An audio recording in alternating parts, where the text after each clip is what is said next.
आज मी बनवत आहे खूपच टेस्टी आणि इझी रेसिपी पास्ता बनवत आहे। झटपट बनून रेडी होते, अगदी 5 मिनिटाच्या आत बनून रेडी होते। चला तर मग सुरुवात करूयात पास्ता बनवण्यासाठी। मी लक्ष्मी, माझ्या रेसिपीमध्ये तुम्हा सर्वांचं खूप खूप स्वागत आहे। सर्वात आधी मी इथे 1 वाटी इतका पास्ता घेतलेला आहे। त्याला आपल्याला 2 मिनिटांसाठी उकळून घ्यायचा आहे।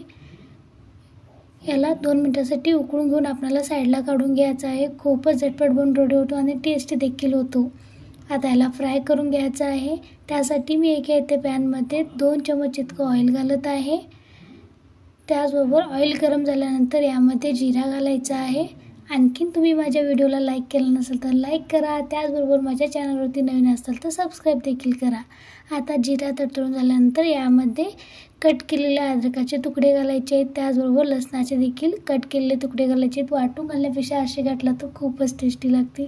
त्याचबरोबर बारीक कट करून घेतलेला कांदा घालायचा आहे। कांद्याचं प्रमाण जास्तच ठेवावा, खूप छान टेस्ट लागतो। आता याला फ्राय करून घेऊयात। आता याला छानपैकी फ्राय करून झाल्यानंतर यामध्ये हिरवी मिरची घालायची आहे। तुम्ही तुमच्या आवडीनुसार लाल तिखट पण वापरू शकता। याला देखील फ्राय करून घेऊयात। त्याचबरोबर आवडीनुसार तुमचे व्हेजिटेबल्स देखील घालू शकता। मी इथे गाजर घालत आहे, त्याचबरोबर शिमला मिरची घालत आहे। तुम्ही तुमच्या आवडीनुसार कमी जास्त करू शकता। आता याला छानपैकी फ्राय करून घ्यायचं आहे। त्याचबरोबर थोडंसं मीठ घालून याला फ्राय करून घ्यायचं आहे। मीठ घातल्यामुळे लवकर फ्राय करून होतील। याला जास्त शिजल्यासारखं करायचं नाही, फक्त फ्राय करून घ्यायचं आहे। त्याचबरोबर थोडंसं कढीपत्ता घालत आहे। आणखीन 1 टोमॅटो कट करून घेतलेला आहे, तो घालत आहे। याला फ्राय करून घ्यायचं आहे छानपैकी। आता हे सर्व छानपैकी फ्राय करून झाल्यानंतर यामध्ये मी थोडंसं रेड चिली सॉस घालत आहे, त्याचबरोबर थोडंसं सोया सॉस घालत आहे, आणखीन ग्रीन चिली सॉस घालत आहे। आता याला मिक्स करून घेऊयात। खूपच टेस्टी पास्ता बनून रेडी होतो आणि झटपट देखील बनून होतो, अगदी 5 मिनिटाच्या आत बनून रेडी होतो।